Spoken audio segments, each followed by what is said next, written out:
Well, go ahead and get out your device and play on Facebook for me today. Make sure while you're there, while you're around scrolling through your news feed, check in for charity.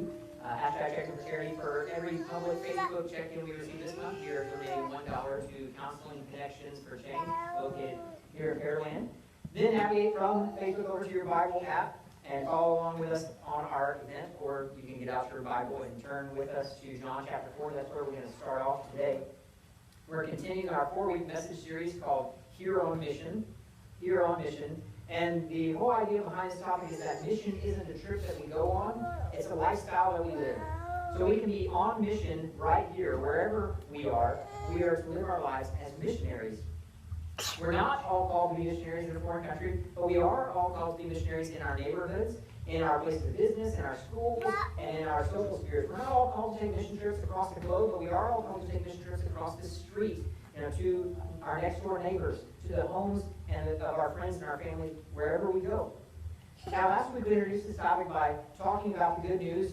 What is the good news? What is our message? What is the message of Jesus truly about? Because we often feel like, I think, like everyone in Pearland, everyone in Friendswood, in League City, and everyone in the greater Houston area, we've already heard of Jesus. So why do we need to continue to tell people about Jesus? And yes, most of America has heard the name of Jesus before, but the story of Jesus, that's a different story. The story of the good news of Jesus has really not been articulated very well. We have not been telling the whole story. We've miscommunicated the story often. We only tell a partial version of it sometimes. And so people think that this whole Christianity thing often is about this bearded man in the sky who hates science, and he hates homosexuals, and he loves laws and rules and all kinds of things. But he will answer our prayer if we just pray this certain formula, this certain right way. Then we'll trick God into being kind of our own personal genie. But that's not what Christianity is about. That's not the story of Jesus. Now, last week we summarized the gospel message this way. We said, through Jesus, God himself has come to redeem and restore all of creation. And in that one-line gospel definition, we pulled out 4 different chapters, the 4 different acts in that story, and we said that the story contains 4 acts: creation, fall, redemption, and restoration. Now, that is the full story, the full picture of the gospel. If you remember that. If you don't remember it, then you might want to pick that up on our free podcast, subscribe to it, listen to it again, because that is so important that we grasp that full concept of the gospel. Last week was our introduction. It told us what our message was all about. And now for the next 3 weeks that we're going to get together, today included, we're talking about how to communicate that message of the gospel practically here on mission. So the next few weeks are going to be like your missionary training. So how do you live as a missionary in your own neighborhood? How do you live as a missionary in your workplace? How do you live as a missionary in your school? How do you live as a missionary among your friends? How do you live as a missionary among your family? How do you live here on mission? So a missionary's journey starts with being sent out. And being sent out, if you've ever been sent out of a place, it's not really very comfortable most of the time. We naturally resist being sent out. We have this natural drift inward, I think, rather than outward. We have this natural drift towards isolation. This natural pattern of life, I don't know if you've noticed this or not, but it looks something like this. Usually as children we start out, and we're very outwardly focused. We're looking outward for friends. We're trying to make friends with everyone we see. But then as we get a little older, we try to narrow it down to just finding one friend. One companion, a wife or a husband or something usually. And for a while when you're young and you're newlyweds, if you find that one companion, then you still kind of have a lot of friends that you did when you were still single. You still have those friends, you hang out with them. But then the time comes and you start to settle down, and then you have a family. And then you have these kids that have destroyed your social life. And really, from now on, you cannot go out at 11 o'clock like you used to, or whatever it was. And now you're trying to get in bed by 9 o'clock every evening because you're trying to maximize your sleep. Because now what it's about is just recovering. And you're constantly looking for downtime, for rest time, for me time. And so many adults, as we get older, have fewer and fewer and fewer real friends. Yeah, we have lots of Facebook friends, we have lots of work acquaintances, we have lots of people that we know. We have those friends that we have because our kids are friends with them. And so we're friends with them, sort of. And, or we know them from baseball, or we know them from the PTA or whatever. But over the years, we start to have less and less real friends.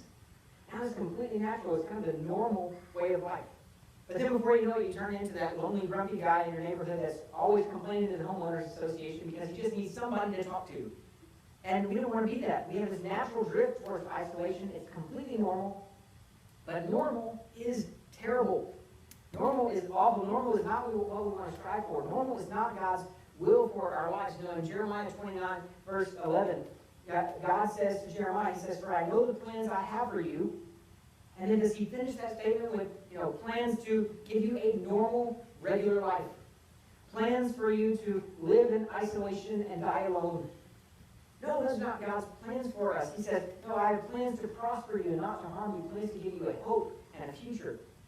Because normal is mediocre, and Jesus constantly is trying to get us to live something besides just a normal life. He's trying to get us to live a better life, an abundant life, a rich and satisfying life, a full life, a life to the fullest, the Scripture says. Because normal life, and isolation is lame. In fact, this normal drift towards isolation is not just lame and bad, but it's actually sinful. It's sinful because why do we have this natural drift away from good relationships towards isolation? Why do we have this? Because our natural tendency is to be selfish because we are children of the fall. Remember we talked about the fall of humanity last week, the time when the humans chose to sin, when they chose my way over God's way. And so we reap then the consequences of our sin and selfishness. And one of those consequences of selfishness that we see in our lives is we become isolated from everyone else. Because we essentially have spent our whole lives focusing on ourselves, becoming more and more selfish, which spirals us down into isolation. We didn't intend to be selfish. That wasn't our goal setting out in life. We didn't intend to isolate ourselves. We didn't intend for all of our relationships to fall apart. It just naturally happened because of our sinful nature. Now, I've been doing this kind of stuff for a long enough time now to see the effects of isolation and see some of the signs of people when they're really about to head downhill. It's the writing on the wall for people. This is the sign when someone is in real trouble, when someone's about to hit rock bottom, is that someone starts to isolate themselves from everyone. Maybe you've seen this in people that you love sometimes. They start to isolate themselves from others. They stop coming to church on Sunday. They stop coming to their church small group. They stop coming to any kind of family gathering. They stop hanging out with their good friends. They stop returning text messages or phone calls or that sort of thing. And they just stop and they isolate themselves. And that's the sign that something is about to happen. Because the reality of isolation is that when we end up isolating ourselves, we do this because we are selfish. Our entire experience, often of friendship and community, our whole lives long, have been about finding people that benefit me, finding people who will serve some purpose for me. Our entire lives, we've judged our relationships with this question, basically, what's in the relationship for me? What's in it for me? What will I get from this relationship? What will I benefit from this relationship? And friends, that question really is at the heart of selfishness. What's in it for me? Friendships and relationships that to us have been some means to an end for so long. We look for people to fulfill our needs. We treat people as some product for us to consume, as some sort of scratch for our itch. But God wants you to stop looking inward and start looking outward. God wants you to stop looking for people that will serve you and start looking instead for people that you can serve. This life is bigger than just you. God's purpose is bigger than just for you and your own personal happiness. God's good news, as we looked at last week, is for the entire cosmos, not just for you and your own personal life. God has a plan and a purpose for you to be a part of something spectacular, of this great and glorious future. And you cannot be a part of that glorious future and of the entire cosmos as if you're shrinking back into this hole that you've dug for yourself by your own selfishness. So you have a mission. You're supposed to get out. You have good news to share, and you have to get out to share that good news. So God is sending us, and He's sending you out on a mission of good news. And not only is it good news for the recipients of good news that you share, but it's also good news for you to deliver the message, because it means that you've fought against this natural drift towards isolation. You've gotten out to deliver this message. You've been sent out, and you're fighting against your natural tendency towards selfishness. You're fulfilling this selfless purpose, and that selflessness is more fulfilling than your selfish nature. So today we're talking about how to counter this natural drift towards isolation and how to get out, how to be sent out. We know that we need to disrupt this spiral of isolation in our lives. We know it's not good for us to stay isolated and alone. We know that we don't want to be selfish, but who do we talk to once we're sort of out? right? Once we send ourselves out, once we say, okay, now who is God sending us to? Who does God want us to talk to? To whom are you being sent? Well, you'll find an answer to that question, to whom you're being sent, by looking at the intersection of these two seemingly contradictory statements we're going to look at today. The first is open your eyes wide, and the second is narrow your focus. Open your eyes wide and narrow your focus. Let's take the first one. Open your eyes wide. If you want to know who God is sending you to reach, start with opening your eyes to the mission field that you've been retreating from. Your mission field. So where do you eat? What restaurants do you frequent? There are some places that you probably go so often that the servers and the owners actually know you by name, and they just kind of push your order in already when they see you because you're a usual there, right? And then where do you regularly shop? If you go to the grocery store every Monday, you probably see the same people that also go to the grocery store every Monday because that's just a part of their routine. Where do you work out? If you're in any kind of exercise routine at all, you probably see the same people that have the same routine as you. And where do you serve if you volunteer at the school or to coach your kids' football team or something like that? You probably see the same people, the same parents each time you go there. Who do you regularly see at your workplace? Who do you regularly see at school or at your kids' schools? What neighbors do you regularly encounter as you're outside walking your dog or working on your lawn or something like that? Open your eyes wide. These are just some examples of your circles of influence that you have in your life. Now you have others too. More than just these. And when we talk about living here on mission, we're talking about these circles of influence that are really our mission fields. They are the places and the people to which we are sent while we're here. And anywhere we're sent, we can serve. We can be a people of good news. We can be a blessing to them. We can share good news with them. We can demonstrate good news to them. We just need to open our eyes a little bit wider sometimes to notice these mission fields that we have naturally in life. Now, Jesus compared our lives to mission fields, to fields, actually, in which we were sent to plant good news and to harvest the fruit from that good news. And he says we're supposed to celebrate the people that have been brought to new life in those fields to which we are sent. And so he tells his disciples to wake up. He says, open your eyes. All the people that are ready to receive the good news around you. He says, wake up and look around. He says it this way in John chapter 4, starting verse 34. And Jesus explained, my nourishment comes from doing the will of God who sent me and from finishing his work. You know the saying, 4 months between planting and harvest. And I say, wake up and look around. The fields are already ripe for harvest. The harvesters are paid good wages, and the fruit they harvest is people brought to eternal life. What joy awaits both the planter and harvester alike. And you know the saying, one plants, another harvests, and it's true. I sent you to harvest where you didn't even plant. Others had already done the work, and now you will get to gather the harvest. So to fight this drift towards isolation, wake up, look around, look at all the people in your life. Notice them, pay attention to the people that you pass. They're not just like extras in the movie of your life. The other people, they're not just a silent background to your ever so important life and schedule. These people, these circles of people to whom you are sent as a missionary, start to notice them. Start to pay attention to them. Open your eyes to them. Treat people in those circles as the people that you are actually sent to, the people that you are sent to serve, the people that you are sent to share good news, that you are sent to love. God has placed these people in your life. Maybe he's actually sending you as a missionary to some of them. Ask people their names.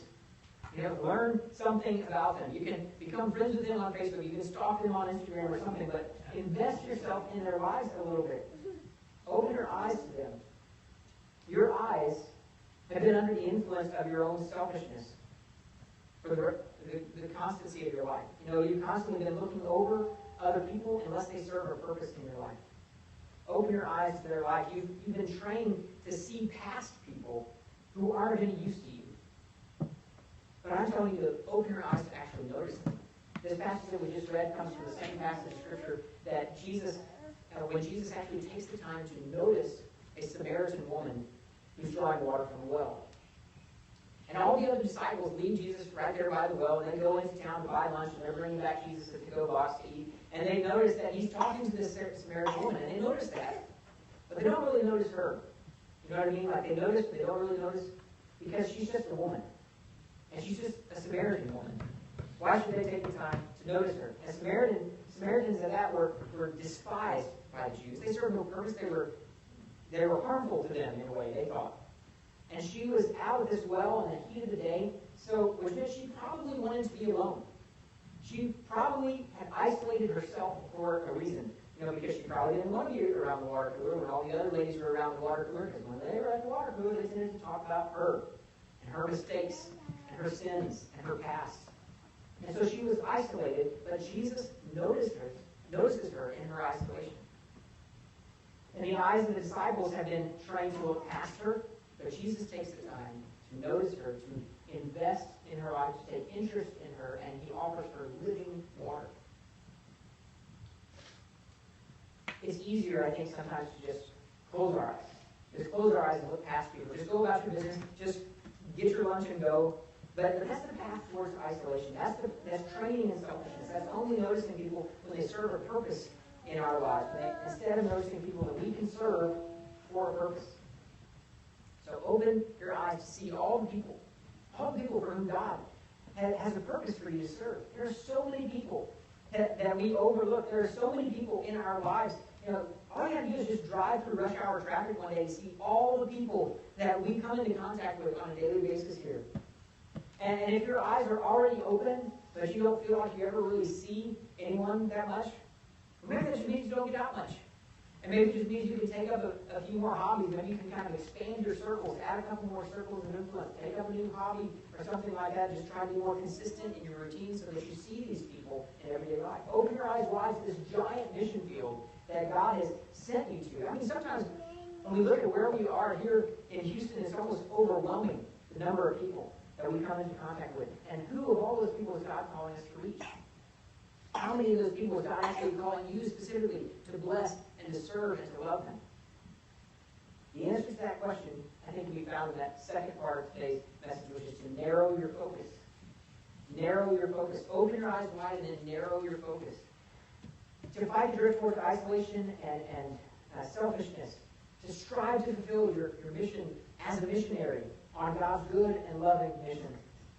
First, open your eyes wide and then narrow your focus.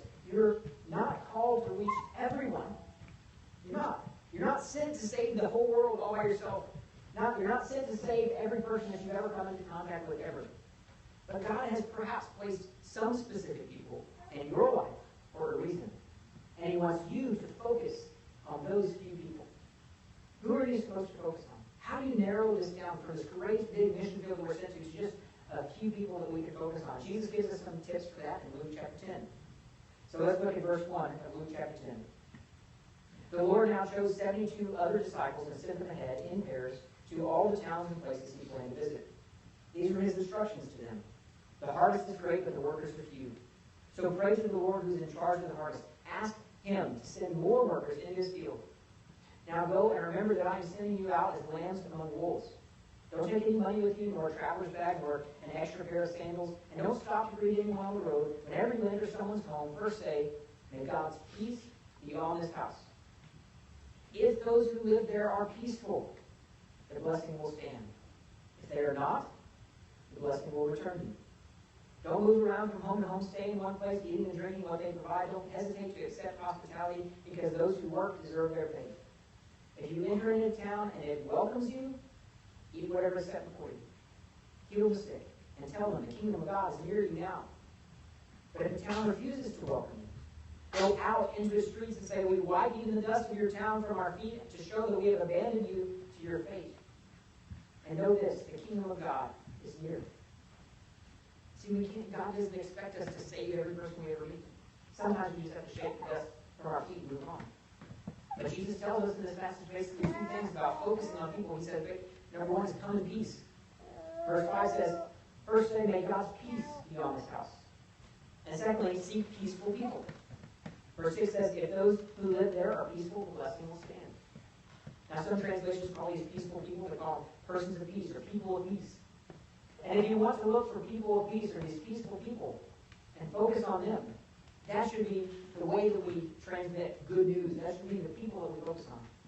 So your goal is not to go out and look for the most staunch atheist, most adamant, militant atheist that just hates every Christian that he ever meets and go out and start an argument with that person to try to convert him or her to the gospel message. No, that's not your goal. Your goal is just to find peaceful people, to develop relationships with these people of peace. So what do these people of peace look like? What do these peaceful people look like? Well, it's really, really complicated, so you probably want to take notes. Now, two things you should look for to determine if someone is a peaceful person. Number one, do you like them? Do you like them?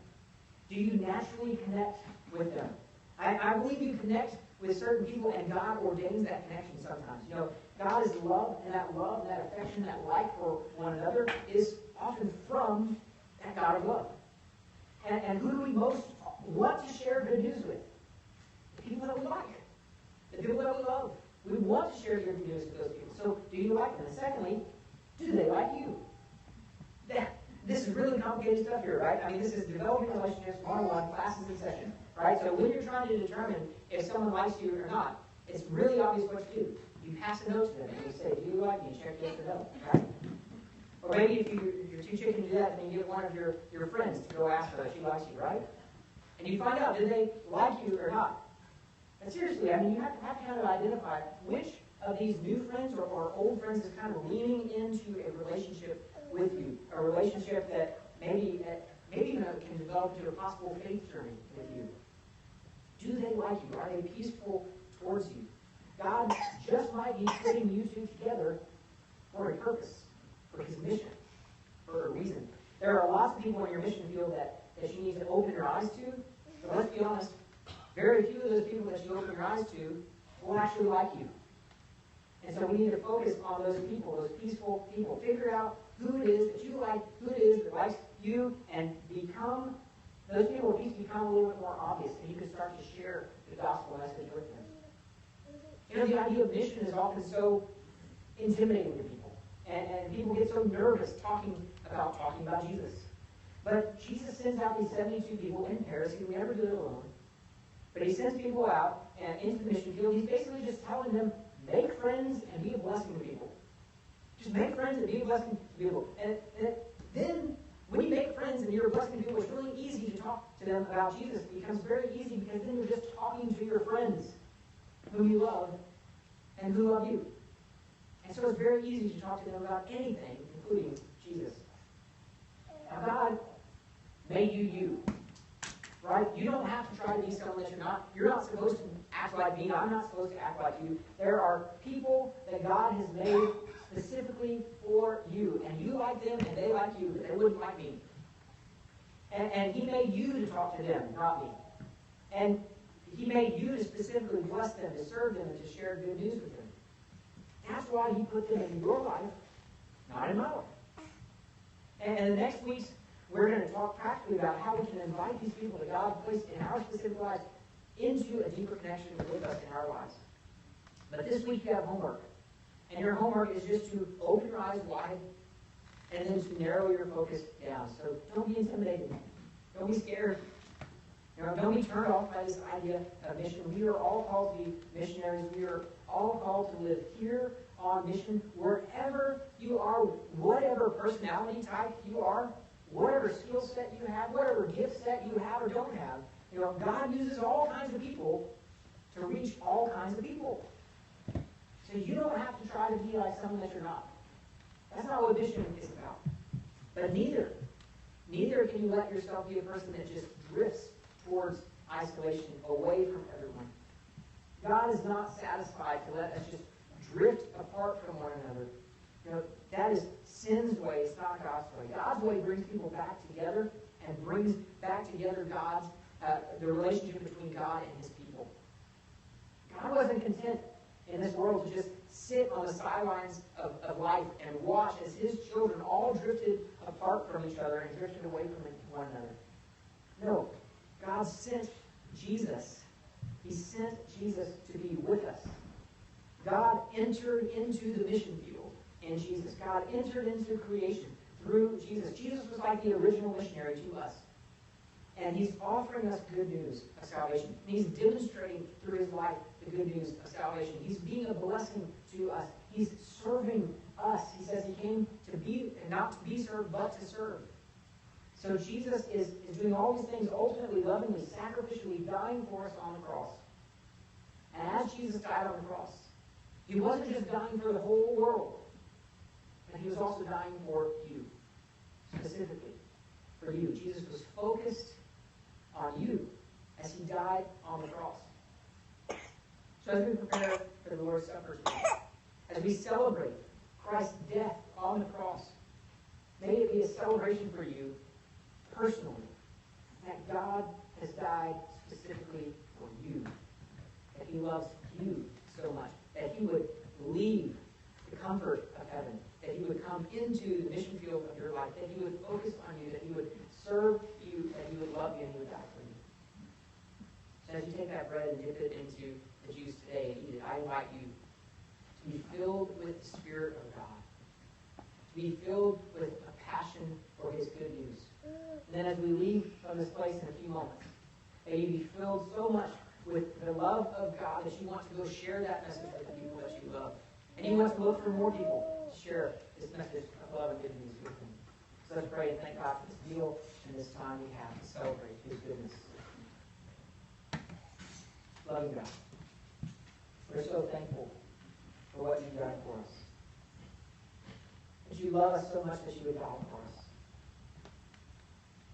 Thank you so much for this meal, this bread and juice, and all that it represents. Your body and your blood, broken and shed for us.